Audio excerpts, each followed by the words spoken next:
14 months ago, I decided to quit testosterone replacement therapy and pursue a chemical-free life. Today, I'm jumping on the phone with my doctor to take a look at where my levels are at since cutting TRT cold turkey. And before we do that, I want to share with you why I've consulted with a doctor considering going back on the juice. It's been almost 2 years now since my life hit rock bottom, and I heard a great quote from George Brown. He's got a great YouTube channel, by the way, Listen My Son, and he says, "It's about getting you back, not getting her back." That really resonated with me because there's no chance of, never mind getting her back, getting the family back, building your life up again, if you don't get yourself back. One of the reasons I went off of the chemicals 14 months ago was because I didn't feel like I was living authentically. Built my identity around success and fame and money and just acquire, grow, etc. And I wasn't able to connect with people. I wasn't able to have relationship, and I didn't know it at the time until I went through all this therapy. Then I looked back and I realized, holy crap, I'm so disconnected from myself and from people. I didn't even realize it until I lost the most important person in my life. I wanted to stop operating on all this frantic energy. It's like fake energy from caffeine. You know, you get jacked up on caffeine because the night before you had a bottle of wine because you're so stressed out from the day.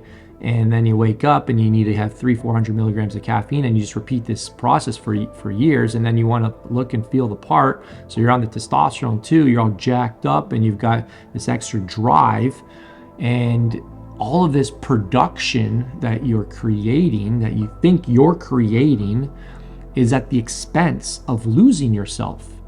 So, you know, coming off of this stuff has a price. Your energy plummets initially for a long period of time. So I want to see what the doctor says, and want to give him an update on how I'm feeling. I mean, your hematology stuff was all really good. So your blood counts are good.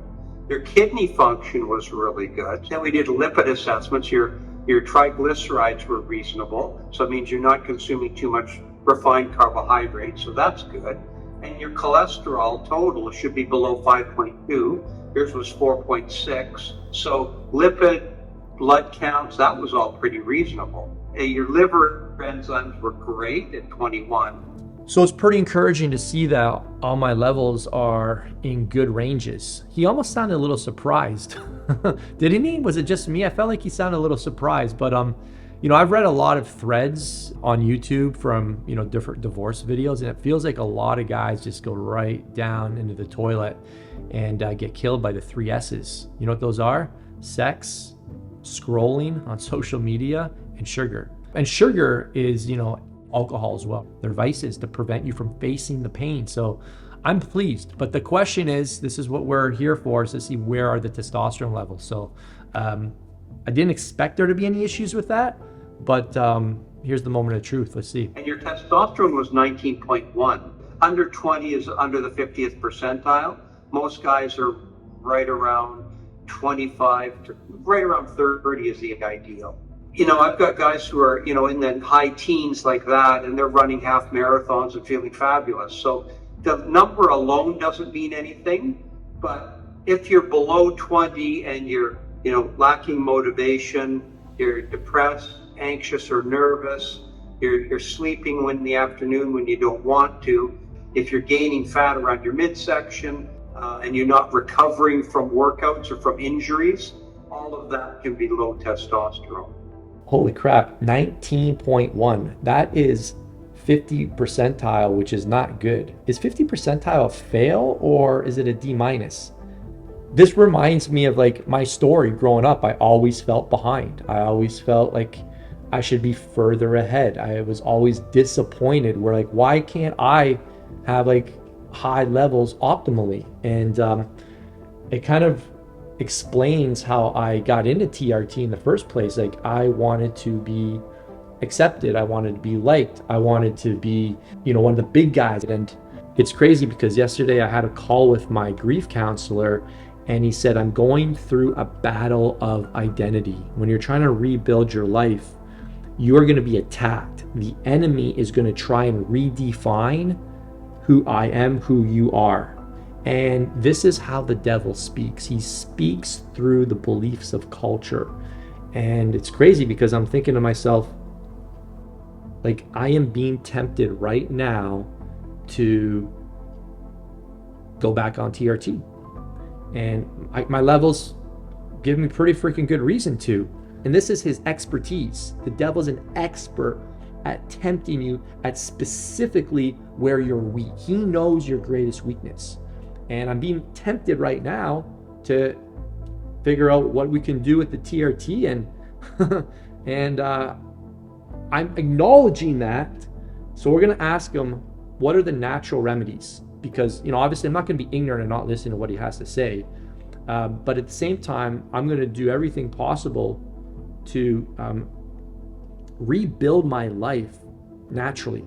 That is the goal here, to rebuild my life naturally. So I'll listen to what he's got to say, but I'm going to definitely see what he's got to say on the supplement side of things first and foremost, and we'll go from there. So the natural ways of boosting testosterone, vitamin D is important, which is pretty good for you. Magnesium is important, and zinc is important. Those are the big three.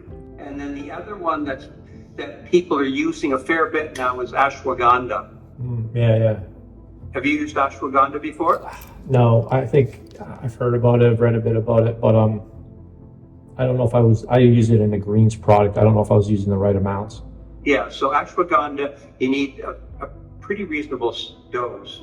I feel good about staying firm in not contemplating the TRT. I would be like a massive hypocrite if I jump back on. And it's part of the reason why I wanted to start this YouTube channel as well and bring this conversation, because men need public accountability. We need peer accountability. We need self-accountability.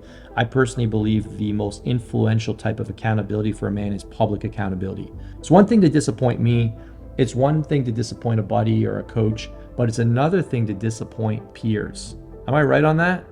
I feel like that's like once you're truly serious about a change in your life, you've got to go get public accountability. So I'm going to stick with the supplement recommendations. It's so funny, like when you actually have a standard in your life, I'm excited about vitamin D. And you just make the most of the natural remedies. And we're going to take it to the next level with these natural remedies. He recommended some ashwagandha. I've heard some mixed reviews about that. I'd be curious to know your guys' experiences in the comments below. I've heard some people say that they've had a bad experience on it.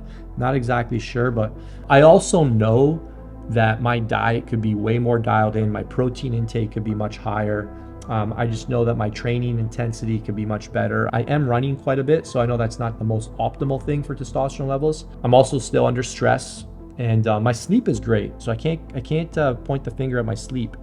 So there's still a lot I can do. The take home here, guys, is there's a lot I can still do, and know that it's never too late to start turning your life around and getting back on the path that you feel is the standard that is authentic and the one that you want to be proud of when you look back on your life. All right, guys, hope you found this helpful. Love to hear your thoughts, comments below, and don't forget, level up or level off.